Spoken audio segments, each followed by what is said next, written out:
Adelante, moderador, ya podemos iniciar.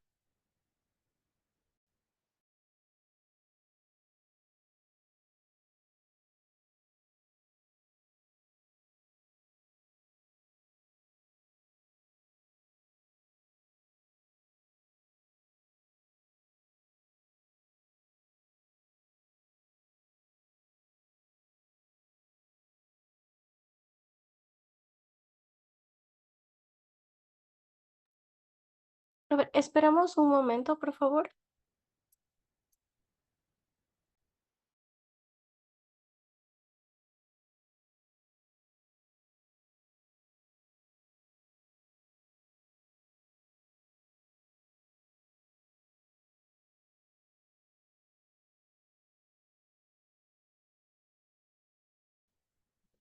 Hola, buenas tardes. Sí, ya podemos iniciar. Ok, ¿cómo están? Buenas tardes, les habla Manuel Guerrero de la Universidad Nacional Agraria La Selva Tingo María y en esta oportunidad también voy a presentar a todos los doctores que van a participar en esta mesa.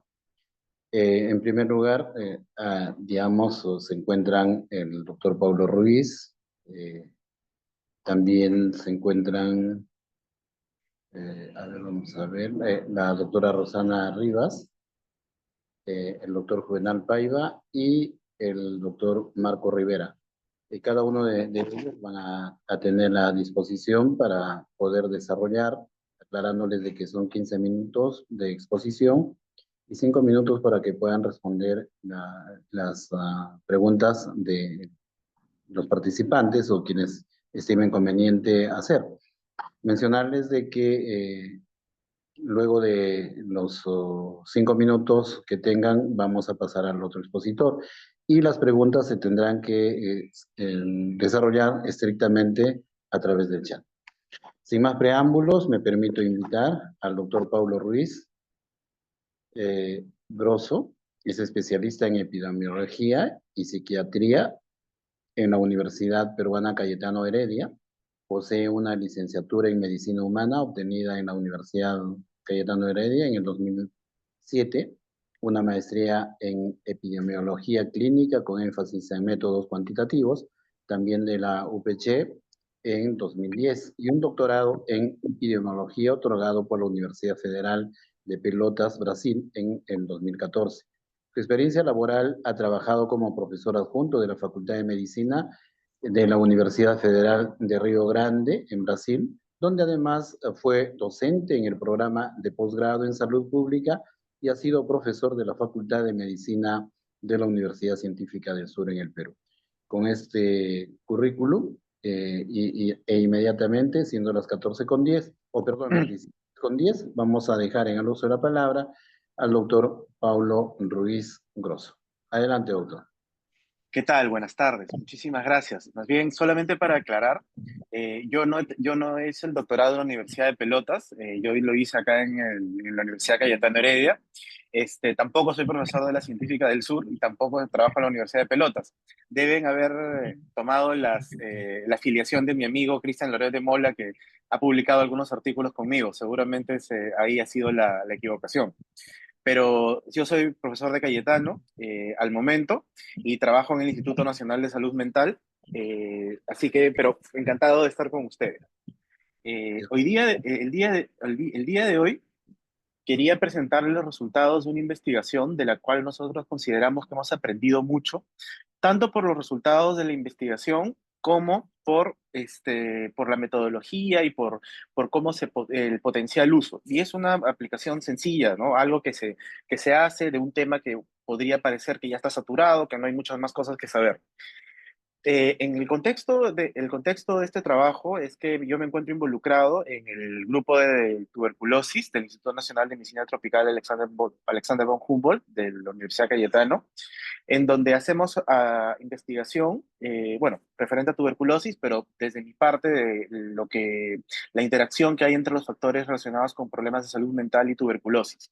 Una de las cosas que se ve mucho en la literatura es que los síntomas depresivos se encuentran tremendamente relacionados con el hecho de tener tuberculosis y están asociados a una mayor posibilidad de abandonar el tratamiento o de morir durante el mismo. Es decir, las personas que presentan depresión durante el tratamiento, específicamente al inicio del tratamiento en algunos estudios, y luego en el cambio durante la época alrededor del cambio de esquema podrían tener un mayor riesgo, ¿no?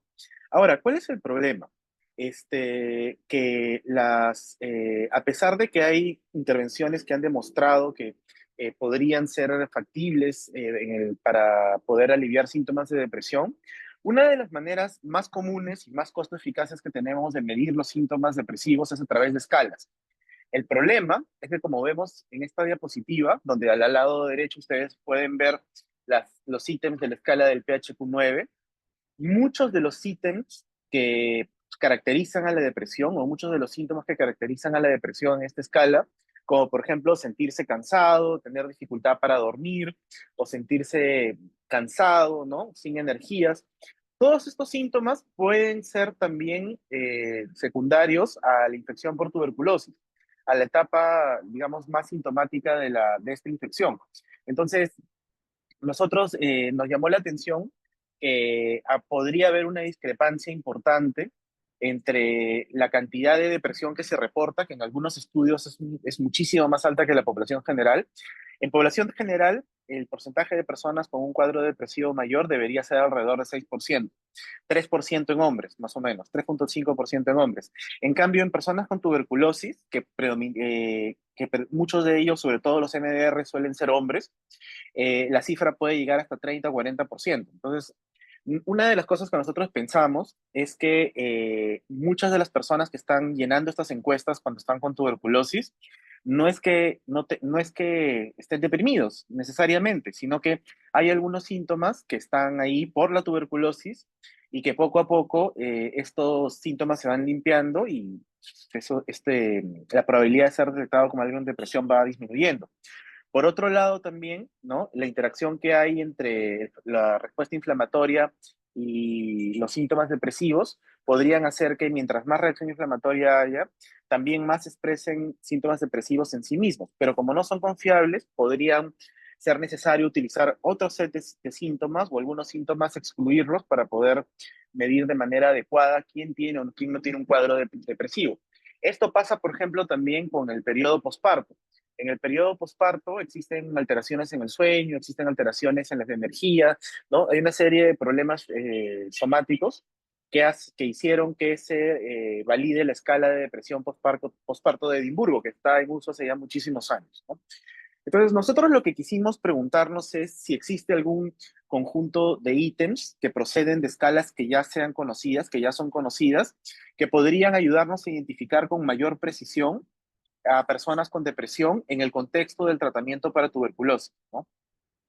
Y bueno, como hipótesis secundaria, que existen ítems con pobre desempeño en la población de pacientes siendo tratados con tuberculosis con esquema 1, ¿no?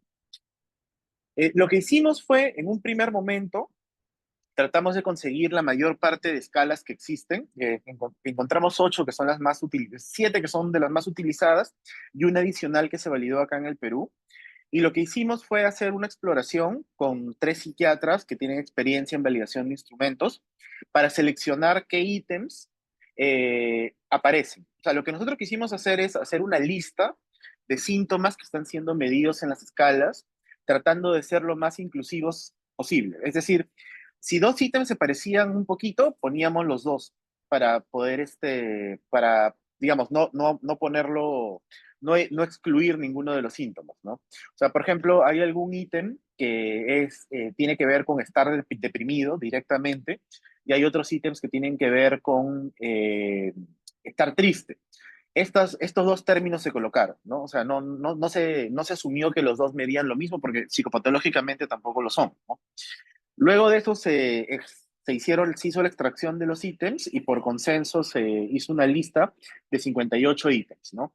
Y en la segunda parte, esta lista de 58 ítems digamos, fueron completados por pacientes que están llevando tratamiento para tuberculosis en la de Iris Lima Norte y con los criterios de inclusión y exclusión que aparecen en la diapositiva, ¿no? con un tipo de muestreo de pacientes consecutivos, ¿no? En los centros donde se lleve el programa de control de tuberculosis, hasta que se intentó llegar al tamaño de muestra requerido. Lo que hicimos es, básicamente, las personas llenaban la escala y luego los veía el psiquiatra tratante, que en ese caso era yo, porque en ese momento yo estaba trabajando en la Virgen Lima Norte. Entonces, yo no tenía acceso a las respuestas hasta que yo los entrevistaba y a ciegas hacía, apuntaba el diagnóstico que había dado yo como psiquiatra y el diagnóstico que aparecía de acuerdo a la entrevista clínica estructurada del DSM-5. De tal manera que como estándar de oro teníamos una medición hecha claro, una medición realizada con una entrevista clínica estructurada y como herramienta a validar una serie de ítems que habían sido extraídos en la etapa anterior. Luego, en el análisis estadístico, lo que básicamente se hizo es tratar de seleccionar a través del el máximo área bajo la curva ROC qué ítems iban entrando de manera sucesiva. Entonces, lo que se hizo fue básicamente tomar todos los ítems y asumir que ese ítem era toda la escala y se medía la curva ROC teniendo como estándar de oro, o sea, se medía la máxima sensibilidad y especificidad utilizando la entrevista estructurada como estándar de oro. El ítem que mejor área bajo la curva tenía, se lo ponía en primer término, en primer lugar. Luego, el resto de ítems se le añadía a este ítem y se hacía una escala de 2 ítems. Y esas escalas de 2 ítems se volvían a probar todas hasta que se encontraba la mejor y así sucesivamente. Entonces, esto lo que conseguía era escoger una selección de ítems específicamente para la detección para la máxima probabilidad de detectar de manera correcta a personas que tuvieran trastorno depresivo mayor, ¿no? Esto es algo similar para los que han tenido experiencia a cómo se hace un modelo, por ejemplo, de regresión, ¿no? Con muchas variables. Se puede ir probando cuáles son aquellas que más explican un fenómeno y se va añadiendo, ¿no? De manera exploratoria, hicimos un análisis factorial exploratorio. No nos dio el tamaño de muestra para poder hacer un análisis factorial confirmatorio, que hubiera sido lo ideal. Se hizo un análisis de consistencia interna y un análisis de redes, que es una estrategia relativamente nueva que permite visualizar la importancia que tiene cada uno de los ítems dentro de una red, asumiendo que no existe una variable latente, ¿no? O sea, lo bonito del análisis de redes para complementar la, el análisis factorial es que el análisis factorial asume que todos esos ítems aportan hacia un solo factor, o deberían hacia un solo factor o hacia un solo constructo. En cambio, el análisis de redes no asume eso. De tal manera que de estas dos maneras podemos tratar de ver si hay convergencia en los resultados respecto a la importancia de cada uno de los ítems, ¿no? Eh, y finalmente, utilizamos de manera exploratoria teoría de respuesta a ítems para poder medir la habilidad que tenía cada uno de los ítems para poder discriminar lo que se estaba queriendo medir, ¿no? Lo que se llama la variable latente. Entonces, esto es un resumen de los procedimientos. Básicamente hicimos el análisis que les comenté de tomar cada uno de los ítems y tratar de usarlos ellos mismos como una escala y luego ir añadiendo ítems hasta encontrar el conjunto de ítems que mejor podían predecir represión o mejor sensibilidad y especificidad para ser exactos podían. Y luego el resto de análisis que están acá descritos y que poco a poco vamos a ir viendo, ¿no? El tamaño de muestra que en realidad deberíamos haber tenido es cerca de 200 personas. Tuvimos algo menos, hubo dificultades a la hora de hacer recolección de muestras. Y finalmente recogimos datos de 163 personas de 14 centros de salud de Iris Lima Norte, con 146 individuos que completaron los datos del instrumento de los 58 ítems, ¿no? La muestra estuvo relativamente bien balanceada, 53%, casi 54% fueron hombres, la mediana de la edad fue de 31 años, aunque había algunos casos outliers, ¿no? Habían personas adultas mayores y personas que eran menores. Eh, la, la distribución respecto al tipo de tuberculosis fue que casi 40% recibía tratamiento para tuberculosis sensible, casi el 45% para tuberculosis multidroga resistente y cerca del 3% para tuberculosis XDR, ¿no? De estos, el 30.6% presentó criterios diagnósticos para episodio depresivo mayor de acuerdo con la SCID-5, con la entrevista clínica estructurada. Una cosa que hay que tomar en cuenta es que los pacientes que le enviaban a psiquiatría eran pacientes que tanto el personal asistencial como el mismo paciente podrían haber solicitado que sea visto por un psiquiatra. Eso podría explicar que la prevalencia de depresión sea más alta, porque eran preseleccionados de acuerdo al test que se hace en el programa de control de tuberculosis para ver si es que tiene depresión o no. Muy bien. ¿Qué ítems fueron los que entraron a la escala que encontramos, ¿no? Y este es el resultado principal, que es lo que creo yo que más podría llamarnos la atención. El análisis principal mostró que una escala de 8 ítems tenía la mayor chance de detectar personas con trastorno depresivo mayor o con un episodio depresivo mayor, ¿no? Y que añadiendo un noveno no había evidencia estadística de que mejorara la sensibilidad y especificidad. Es decir, añadir más ítems a este conjunto de, valga la redundancia, ítems, ¿no? Parecería no mejorar la posibilidad de detectar cuadros de episodio depresivo mayor. ¿Qué ítems son los que se encontraron? Básicamente, sentirse deprimido, dificultad para concentrarse, ideación, bueno, ideación tanática, ¿no? Querer estar, pensar que sería mejor estar muerto, dificultades cognitivas, que es difícil pensar, ¿no? Sentirse intranquilo o con preocupaciones, haber perdido la paciencia, que se relaciona también a intranquilidad, ¿no? Y de manera inversa, haberse sentido alegre recibiendo buenas noticias, ¿no? Que en psiquiatría le llamamos reactividad del ánimo, ¿no? Que básicamente funciona como cuando alguien está triste, ¿no? Pero que cuando hay un estímulo positivo, esto hace que mejore. La presencia mejor dicho, la ausencia de esto indica que hay una mayor probabilidad de una depresión más severa, ¿no? Entonces, si nosotros vemos las propiedades psicométricas de esta escala, lo que podemos ver es que el área bajo la curva es bastante buena, llega al 95.6% con un buen intervalo de confianza y un punto de corte que permite una sensibilidad de 87% y 92% de especificidad, lo cual es bastante bueno considerando que se puede manipular el punto de corte si es que se quiere usar como tamizaje, por ejemplo. Encontramos que esta escala presentaba dos factores, ¿no? El primer factor sería de ánimo positivo, ¿no? Que sería el ítem 46, que me he sentido alegre cuando recibo buenas noticias y me he podido concentrar en lo que hago, mientras que el resto de síntomas entraban en un solo gran factor, que era el de síntomas ansiosos y depresivos, ¿no? Esto es consistente con la evaluación de escalas breves para depresión. Si nosotros vemos las escalas breves para depresión, normalmente tienen solamente uno o dos factores, ¿no? Las escalas más extensas suelen incluir otros factores. Se suele ver que factores cognitivos, como esto de dificultad para pensar, concentrarse, se suelen agrupar en otro factor, ¿no?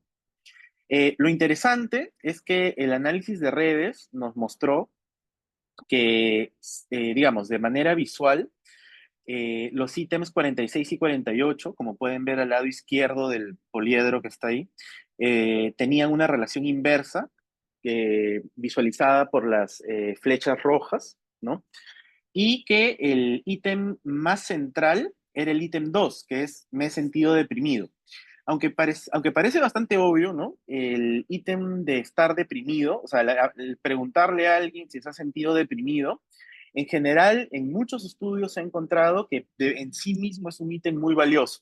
Y acá hemos vuelto a confirmar eso, ¿no? Incluso en esta población, que podría ser distinta, hemos encontrado esto, ¿no? Y es el que tenía además mayor contribución a la consistencia interna, mejor dicho, cuando se lo retira, la consistencia interna cae de forma más importante, un mayor coeficiente de discriminación, es decir, permite discriminar la variable latente con mejor con una mejor posibilidad y una mayor influencia esperada, es decir, que influye en un número de ítems más alto que el resto.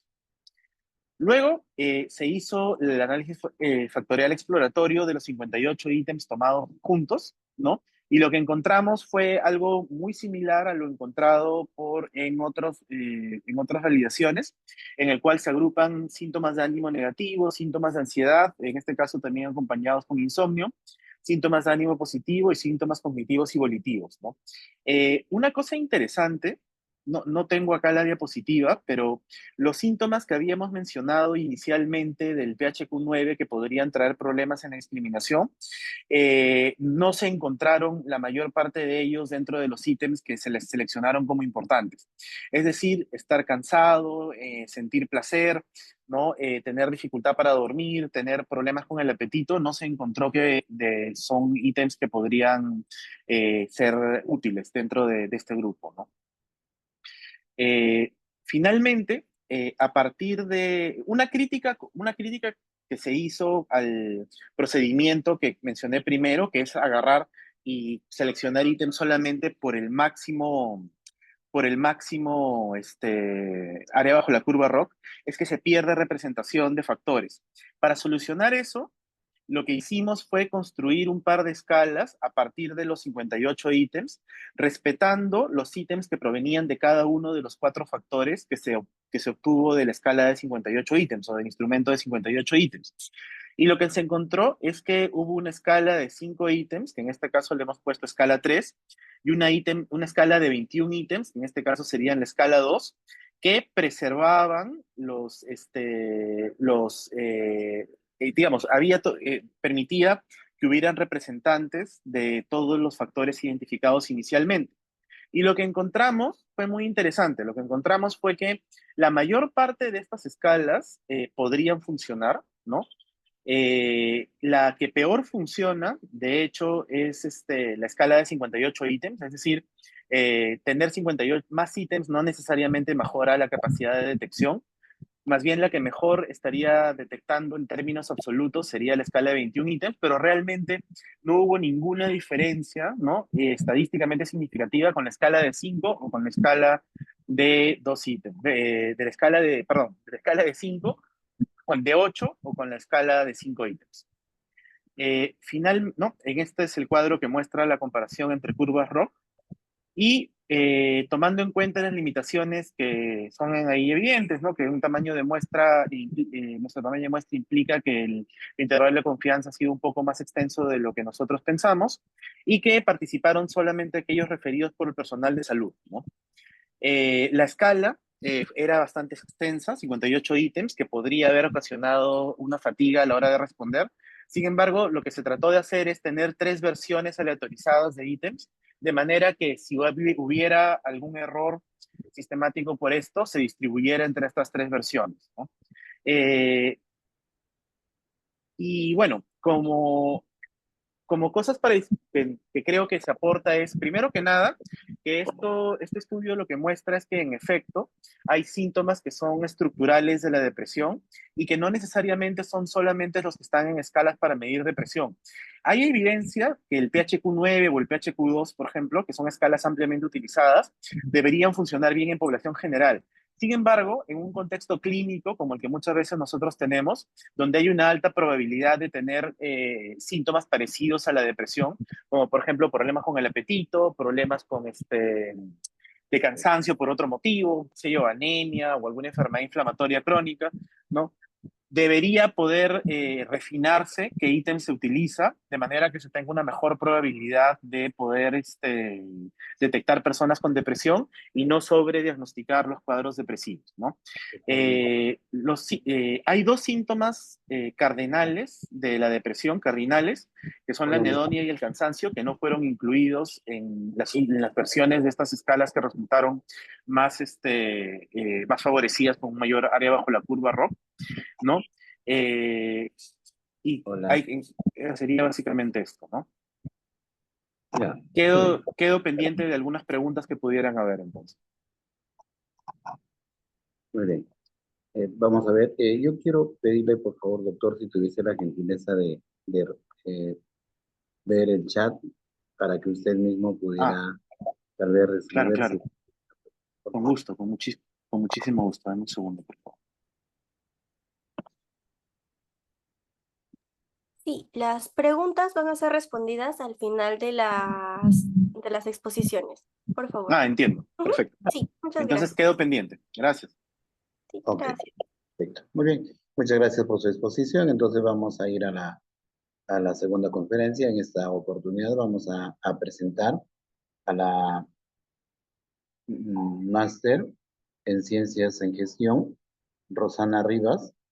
Ella tiene un masterado en Ciencias en Gestión, Dirección, Organización y Estrategia de Organizaciones Sociales y de la Salud por la Universidad Jean Moulin, Lyon, de Francia, centro colaborador de la Organización Mundial de la Salud, asesor senior de Estados Unidos, también de la División de Ingeniería Clínica del INVE, miembro en Estados Unidos, Red de Evaluación de Tecnologías en Salud, Red de la OPS y miembro investigador del Laboratorio de Bioingeniería de la Pontificia Universidad Católica del Perú. Entonces recibamos a la magíster Rosana Rivas. Adelante. Sí, Rosana no va a poder participar. Si podríamos pasar con el siguiente ponente, por favor, Okay, con perfecto. Juvenal Paiva. Sí. Okay. Entonces vamos a ir a la siguiente conferencia. Vamos a presentar a el bachiller Juvenal Paiva, Juvenal Hernán Paiva Palomino. Es bachiller en Ciencias Biológicas y tiene el título de biólogo, ambos obtenidos de la Universidad de San Antonio Abad del Cusco. Además, posee un diploma de magíster en Biología Molecular Médica, otorgado por la Universidad de Buenos Aires. Vamos a dejar entonces por 15 minutos para la exposición de Juvenal Hernán Paiva Palomino. Adelante. Buenas tardes con todos. Voy a iniciar a compartir la pantalla.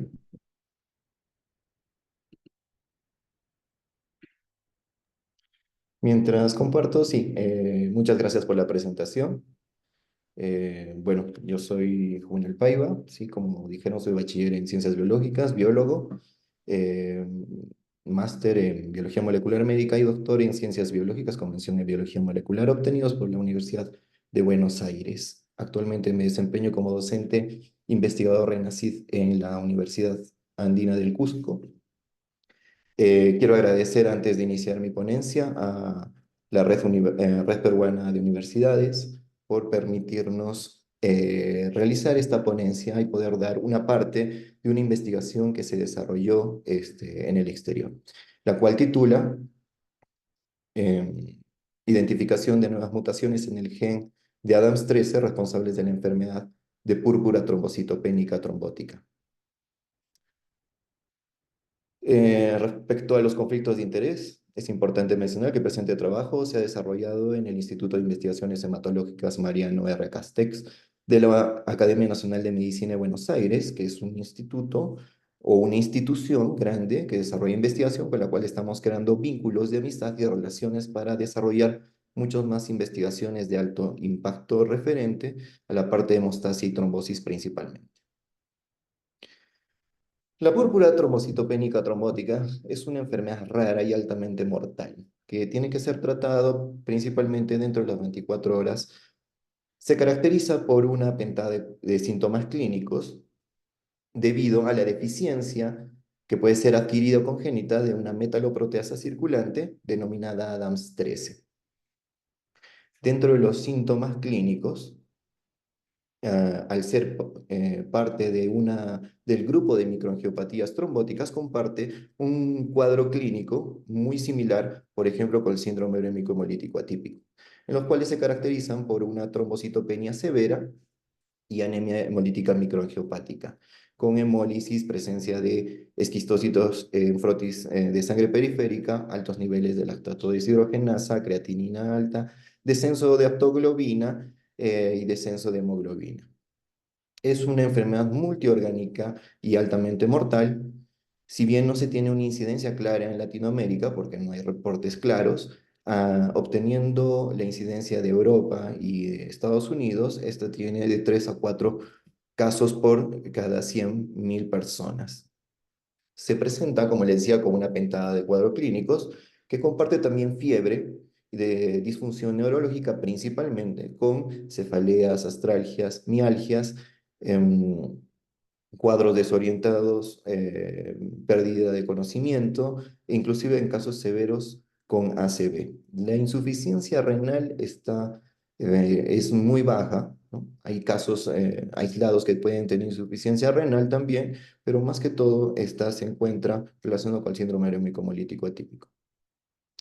Como les decía, la proteína responsable, o en los casos, perdón, en los casos en los cuales la deficiencia es severa, es la de Adams 13, que es una metaloproteasa con dominios de sintegrin y trombospondin. El gen que la codifica se encuentra ubicado en el cromosoma 9, en el brazo largo, en posición 34.2. El gen tiene un tamaño de 37 kilobases que van a tener una estructura de 29 exones, es decir, es un gen grande, que va a ser transcrito a un ARN mensajero de 4.7 kilobases y posteriormente a la metaloproteína Adams de 200 kilodaltons aproximadamente de tamaño. Pertenece a la familia de las metaloproteasas Adams, que comparten mucha parte de su estructura. Sin embargo, estas son codificadas en diferentes células. Esta metaloproteasa se diferencia del resto de sus primas, si lo podemos decir, porque presenta el dominio CUP en el extremo carboxilo terminal.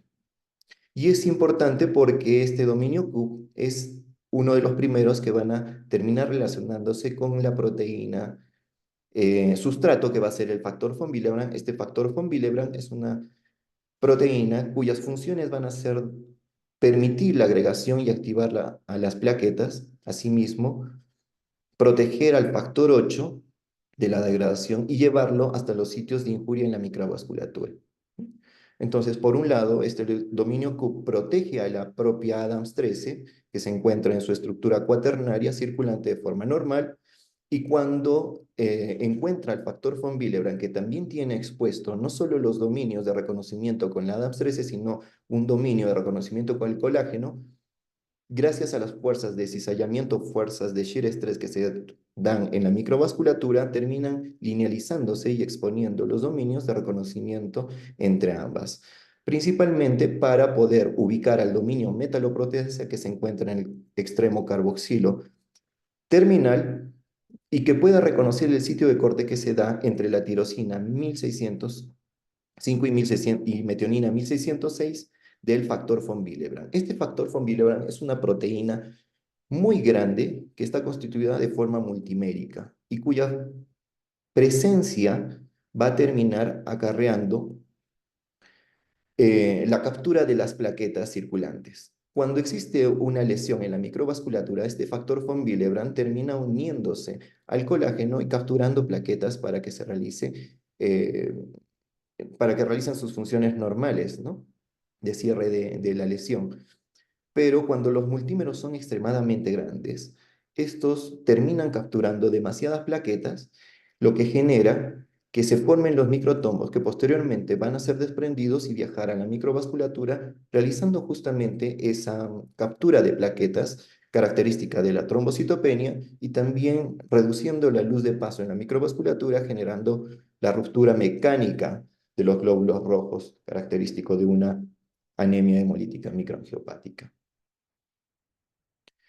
Respecto al tratamiento, bueno, al ser una enfermedad altamente mortal, el tratamiento tiene que iniciarse de inmediato. Eso significa que tiene que iniciarse con un recambio plasmático dentro de las 24 horas. Sin embargo, el médico tratante tiene que ser consciente de obtener una muestra citratada para realizar la cuantificación de actividad ADAMS 13, que es la prueba confirmatoria de que estamos frente a una púrpura trombocitopénica trombótica.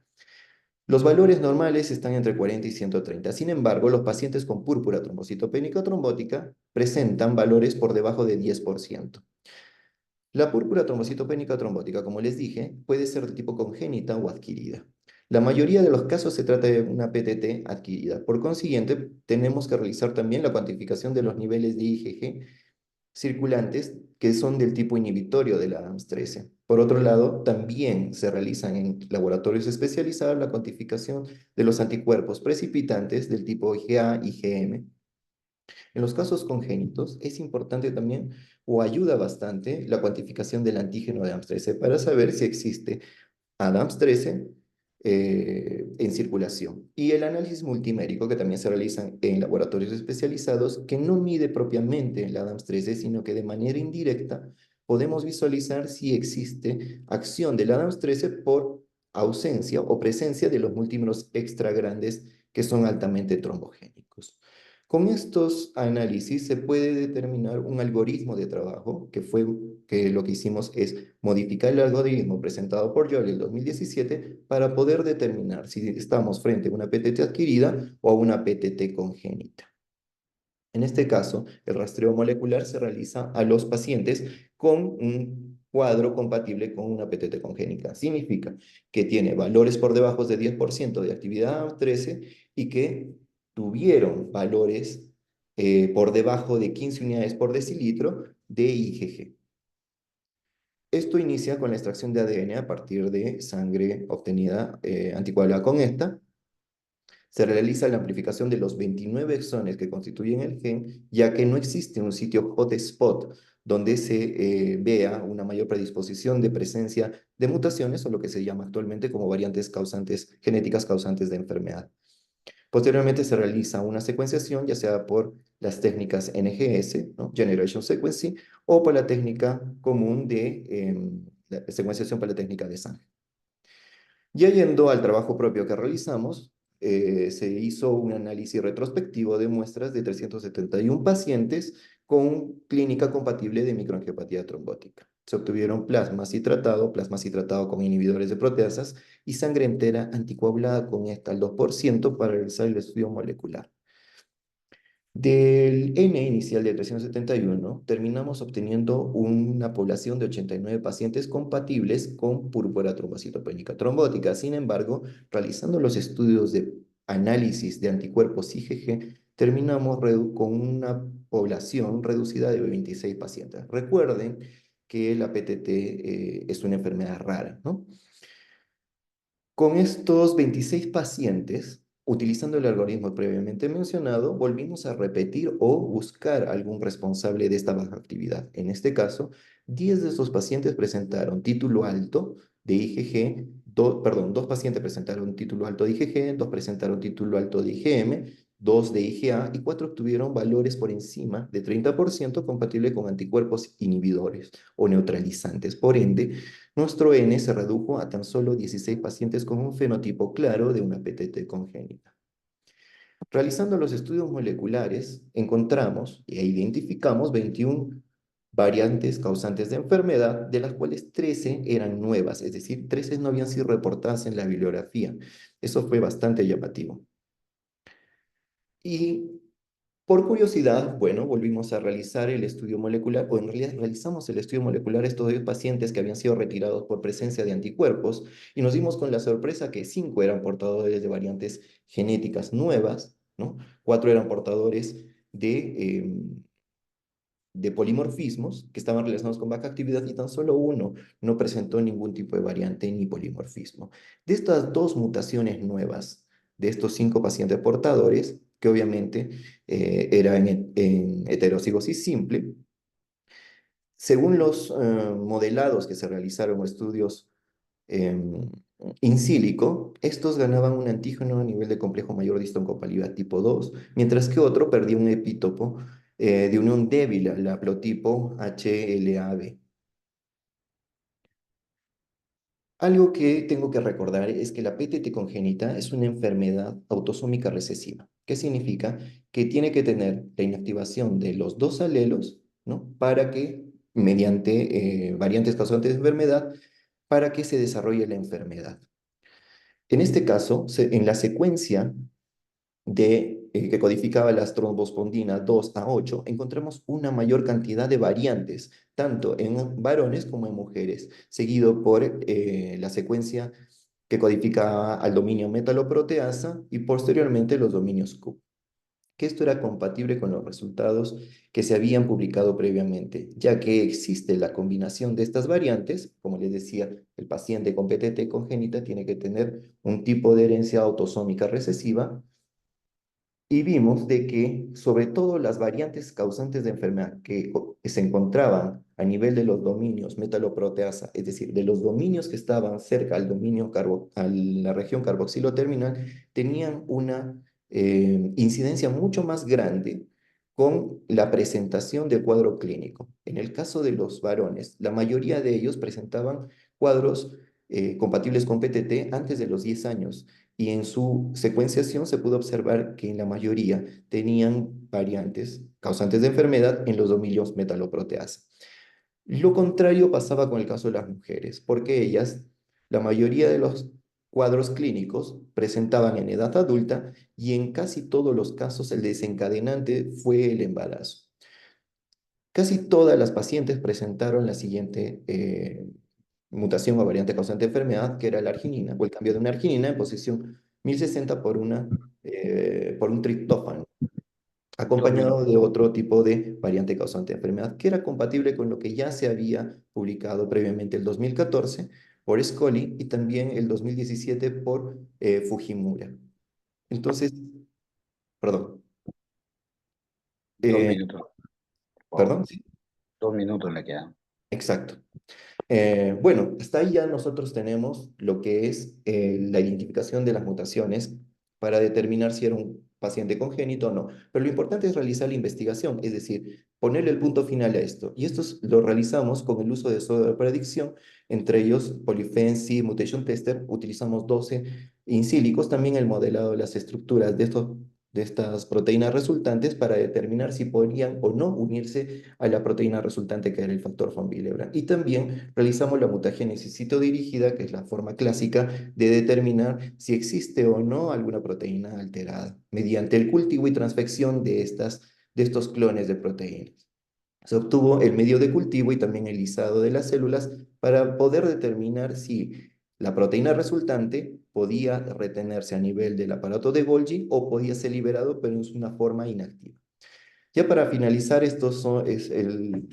uno de los resultados de uno de los pacientes que tenía una heterocigosis compuesta, acompañado también de un polimorfismo relacionado con baja actividad, que según el modelado se observó de que, bueno, había la mutación tirosina 617, creaba un codón stop prematuro.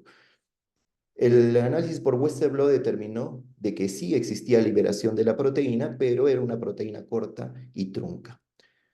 Esto nos permitió, gracias a la clasificación del American College de Medicine and Genetics and Genomics, clasificar las proteínas resultantes como patogénicas en la mayoría de los casos. Como conclusión, se logró identificar 13 nuevas mutaciones para enriquecer la base de datos de mutaciones de ADAMS 13. Se obtuvo una muy buena relación entre el fenotipo-genotipo versus el análisis in silico, utilizado estas herramientas informáticas, que fue importante y que pueden permitir al médico tratante predecir si se trata de una paciente congénita, y sobre todo para ayudar a diferenciarlos de la PTT adquirida. Esto en relación al manejo del tratamiento y el correcto tratamiento a posterior del paciente. Y por último, ayudar a las familias con el consejo genético de estas familias portadoras de variantes. Ya para terminar, si me permiten 10 segundos, agradecer al Instituto de Investigaciones Hematológicas Mariano R. Castex y EMA de la Academia Nacional de Medicina de Buenos Aires, Argentina, y a la Universidad Andina del Cusco. Gracias por su atención. Estoy atento a las preguntas. Muy bien, muchas gracias, doctor. Como ya nos han indicado en la red, las preguntas van a ser absueltas al final de la exposición. Perfecto. Daremos Muchas muy bien mucha gracias. exposición a nombre de la red peruana de universidades. En este momento al,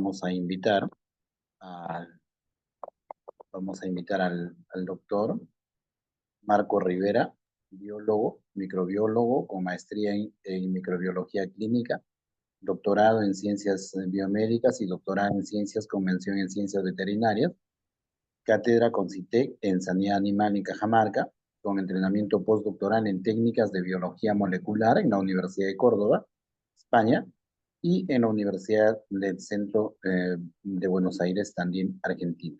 Consecuencia, recibamos al doctor Marco Rivera para su exposición. Adelante. Buenas tardes. ¿Se me escucha? Sí, se le escucha muy claro. Vamos a compartir pantalla. Compartir. ¿Se ve mi pantalla? Sí, sí, adelante. Dice objetivo, adelante. Ok. Bien. Bien, gracias por la invitación a la Red Peruana de Universidades en esta Semana de la Investigación 2024.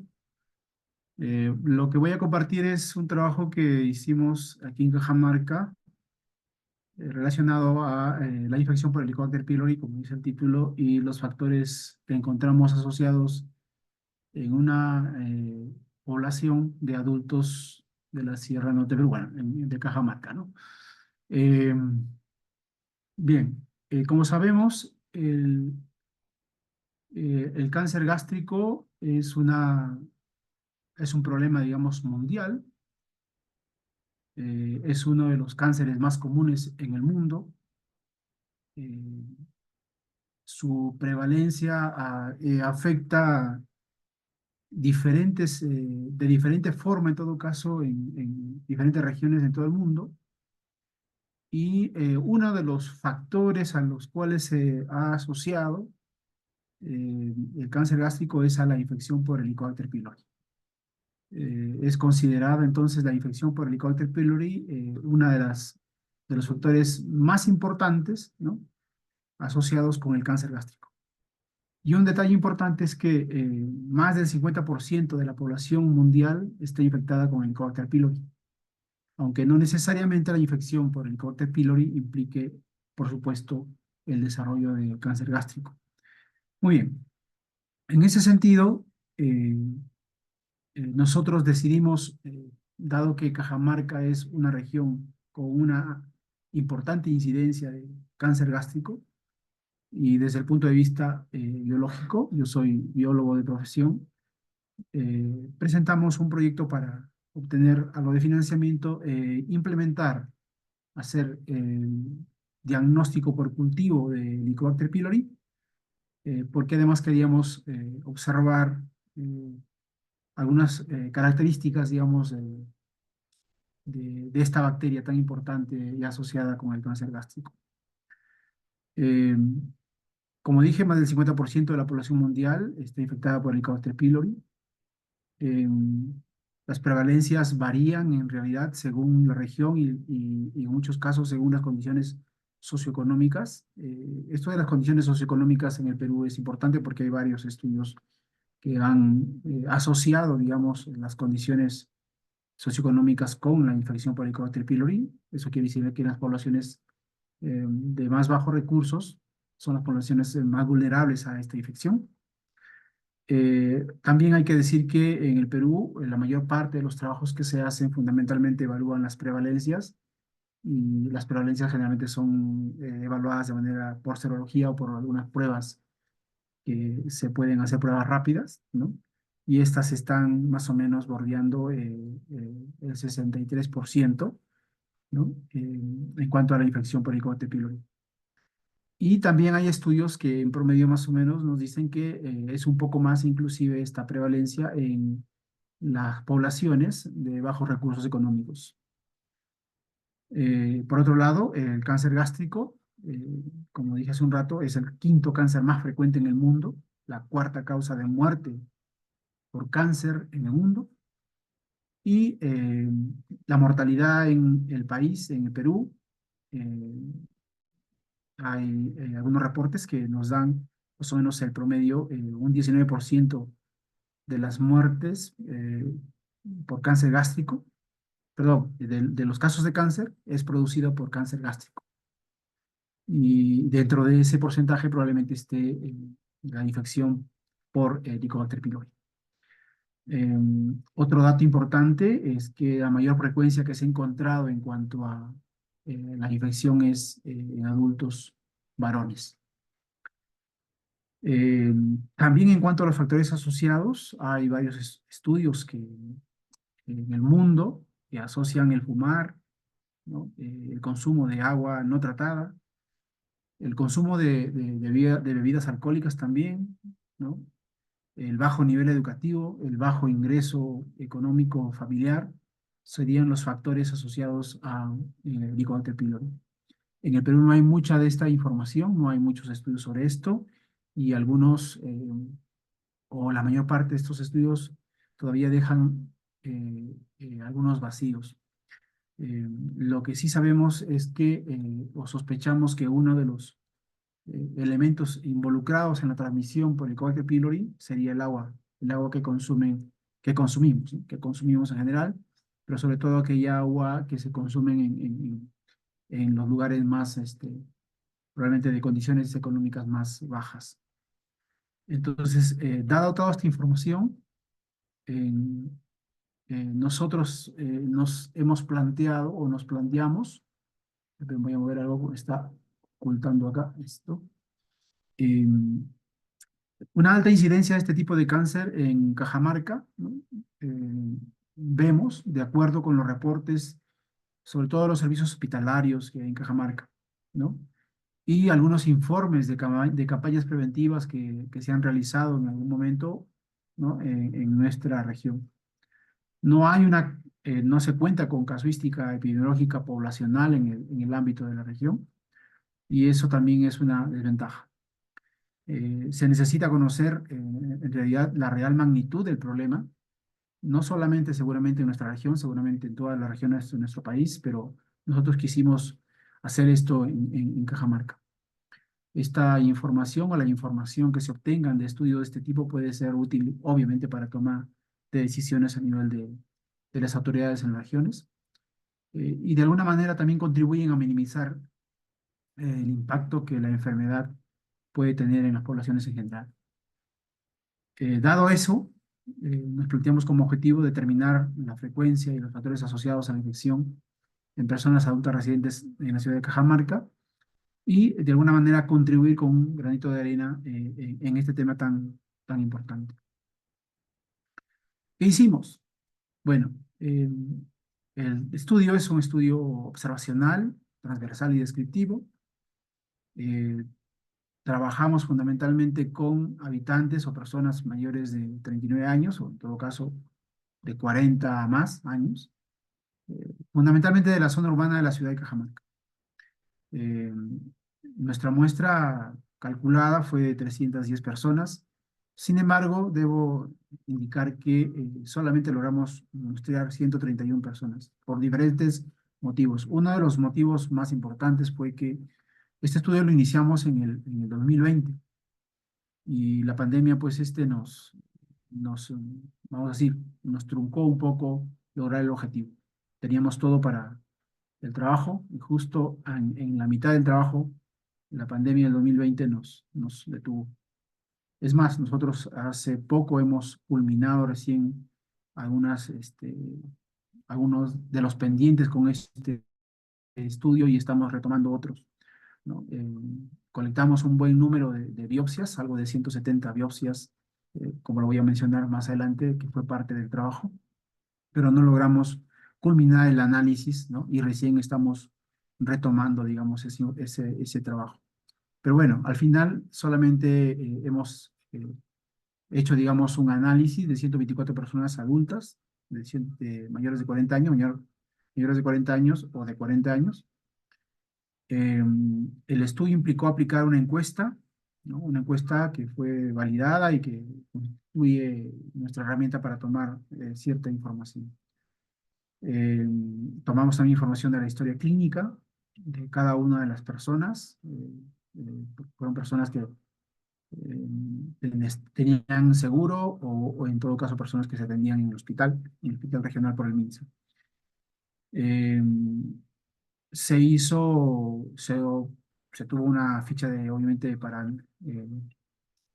plasmar los resultados de cada análisis que se hizo y se tomó un consentimiento informado. Debemos indicar también que no consideramos nosotros la ficha histopatológica, porque efectivamente también tuvo pues sus problemas, ¿no? Ahí sí no logramos obtener, no pudimos completar el total, digamos, de los análisis, ¿no? Y por eso no la consideramos para el análisis, sin embargo sí se aplicó. Esto se hizo fundamentalmente en la ciudad de Cajamarca, en el centro de la ciudad de Cajamarca, y fue sectorizado más o menos como lo vemos en la imagen que estamos viendo, ¿sí? Hubieron varios sectores, pero tomamos solamente muestras de 3 sectores, ¿no? Como lo estamos viendo ahí. Esto es nuestro consentimiento y nuestra ficha de historia clínica y una ficha de recolección de datos, ¿no? ¿Qué se hizo? Básicamente lo que se hizo fue colectar biopsias gástricas, ¿no? Las biopsias que estoy considerando en realidad aquí son básicamente las que llevamos al laboratorio de microbiología porque hicimos el diagnóstico, consideramos los resultados del diagnóstico a partir de lo que hicimos por cultivo y lo que fue con algunas pruebas rápidas, ¿no? Se colectó 3 biopsias gástricas entonces, 2 de antro y 1 de cuerpo, en crioviales con un medio llamado BHI, que contenía además 20% de glicerol. Y en cadena de frío, como vemos ahí en la imagen, transportamos las biopsias en unos crioviales, que fueron sometidos a cadena de frío y los transportamos al laboratorio de microbiología de la Universidad Nacional de Cajamarca, donde además aún seguimos conservando parte, digamos, del material biológico de estas biopsias a menos 86 grados centígrados, ¿sí? Bueno, estas son imágenes básicamente de la colecta de biopsias. Se tomaron, por supuesto, todas las medidas de bioseguridad necesarias para proteger, obviamente, al paciente por un lado y por otro lado también para poder evitar contaminación externa de las biopsias, ¿no? Se tomaron diferentes medidas para eso. Con las biopsias que nosotros colectamos, nos fuimos al laboratorio. Una biopsia de antro fue sometida a una prueba rápida, como la que vemos nosotros aquí al pie, ¿no? Una prueba de ureasa, que es básicamente introducir una porción de la biopsia en el interior de este tubo que tiene un medio de cultivo que se llama urea. Y una prueba positiva para la presencia de Helicobacter pylori sería pues un cambio en el color del medio, ¿no? Hacia un color rosado. Es una prueba que en la mayor parte de los casos, pues a las 30 minutos o 1 hora como máximo teníamos ya un resultado, ¿no? Positivo, cuando eran positivos. Cuando eran negativos los dejábamos todavía hasta por 24 horas para ver si había ese cambio. Esa fue, digamos, la prueba. La mayor parte de ellas en realidad fue rápida, ¿no? Realmente. Otra biopsia, otra de las biopsias colectadas fueron introducidas en BHI, en caldo BHI, homogenizadas, utilizando algunos equipos, un Vortex, y 100 microlitros del homogenizado que obtuvimos se inoculó en un medio especial que es un agar Columbia con 20% de sangre de carnero, al cual le agregamos además aminoácidos y antimicrobianos, ¿sí? Esos aminoácidos y esos antimicrobianos en realidad son comerciales, ¿no? Que se venden específicamente para hacer este tipo de cultivos. Se incubó a 37 grados centígrados en jarras de anaerobiosis con condiciones de microaerofilia, dado que el Helicobacter pylori es un microaerófilo. Eso implica pues que esta mezcla contenía 10% de CO2, 5% de oxígeno y 85% de nitrógeno. Las lecturas se hicieron a partir de las 48 horas, ¿no? Y se hicieron hasta por 7 días. Los cultivos se mantuvieron hasta por 7 días. Y al 7.º día ya no encontrábamos colonias de Helicobacter pylori o colonias sospechosas de Helicobacter pylori, pues ya se descartaba y se daba por negativo al paciente. Cuando teníamos las colonias eran sometidas a algunas pruebas microbiológicas, ¿no? Helicobacter pylori es una bacteria, un bacilo gram negativo, catalasa positiva, oxidasa positiva y, como hemos dicho, ureasa positiva. Con todas esas características y algunas características morfológicas, digamos, de las colonias en la placa, nosotros podríamos ya dar por positivo o negativo en todo caso al cultivo. Todos los cultivos positivos se criopreservaron en VHI con 20% de glicerol a menos 86 grados centígrados también junto con las biopsias. Eh, Aquí en esta imagen podemos ver un poco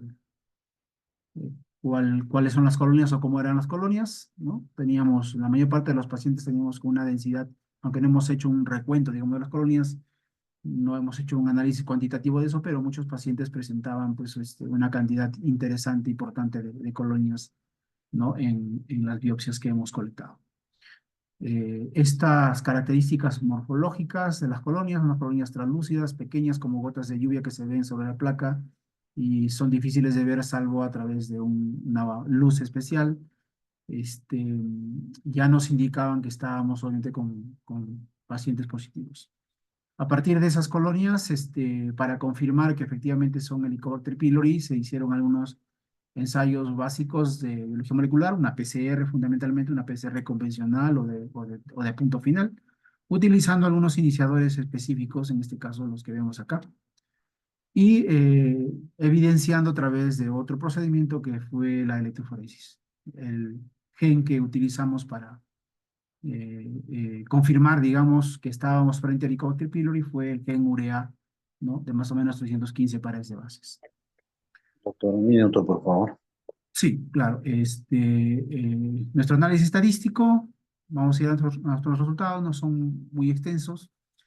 76.6% de los participantes fueron mujeres. Hemos encontrado o encontramos una prevalencia de infección del 60.5%. Eso es coherente con lo que hemos visto en la literatura. Todos los elementos logramos confirmarlos como tal, ¿no? Por el gen urea. Esta es una imagen básicamente de lo que fue la electroforesis, ¿no? Que nos ayudó a confirmar un poco que estábamos frente al Helicobacter pylori.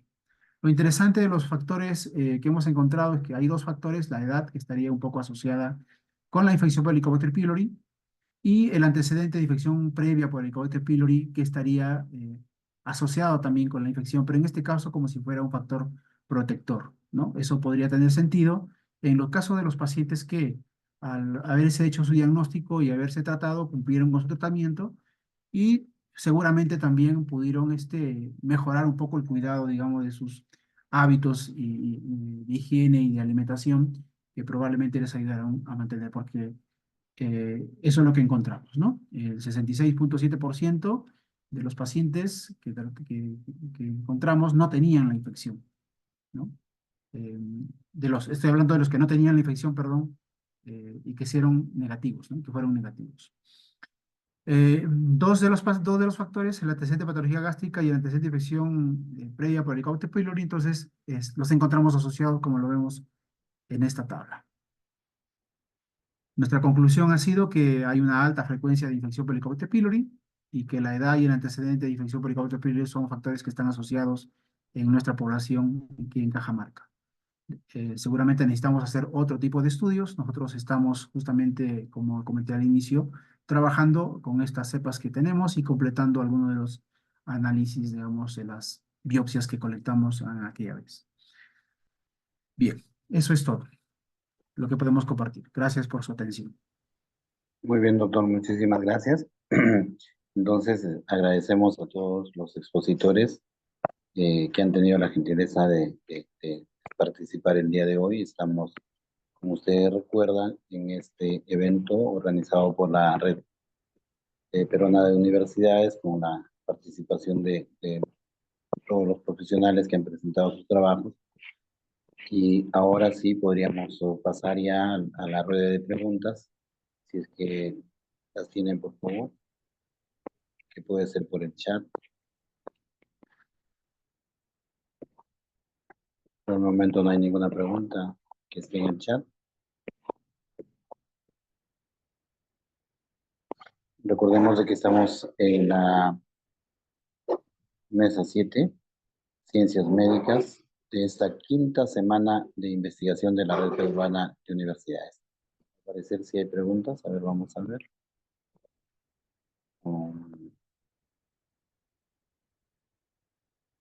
¿Tienen problemas con la señal?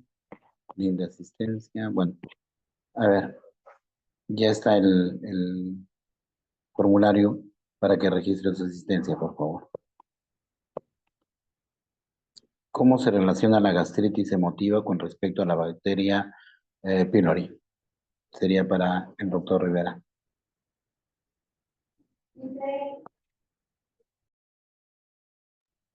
Perdón, perdón. Adelante. Sí, dice Ah, felicitar a los asistentes. A ver, la pregunta es, ¿cómo se relaciona gastritis emotiva con respecto a la bacteria pylori? bueno, es una buena pregunta, pero es una pregunta que yo no puedo responder. Yo no soy médico, yo soy biólogo. Esa pregunta no la podría responder. Tal vez un médico la podría hacer. Ya no, a ver. Si alguno de los expositores, por favor. Bueno, hola. Desde el punto de vista médico, no existe algo así como una gastritis emotiva, ¿no? O sea, la gastritis emotiva es un término más coloquial que implica usualmente aparición de síntomas de terror en epigastrio, ¿no?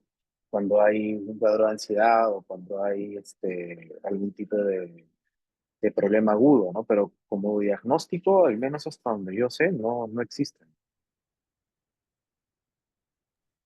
Ujú. Ok, no hay más preguntas. No sé qué me indican desde la organización, por favor. No habiendo preguntas. Sí, si ya no hay más preguntas, ya podemos pasar a culminar la mesa. Ok, Muchas correcto. gracias por su asistencia y por la participación de cada uno de los ponentes. Gracias a ustedes Ok. por la invitación. Muchas Muchas gracias. gracias por la oportunidad, más bien. Gracias. Gracias. Hasta pronto. Gracias. Buenas Los Hasta tardes. pronto. invitamos a las ponencias del siguiente horario que van a iniciar a las 6. En el chat he dejado el link de las salas de Zoom. Efectivamente. Pueden acudir al chat y van a encontrar ustedes la programación para las 6 de la tarde. Ciencia e Ingeniería, 11. Hay varias exposiciones sociales también. Ok, muchas gracias. Permiso.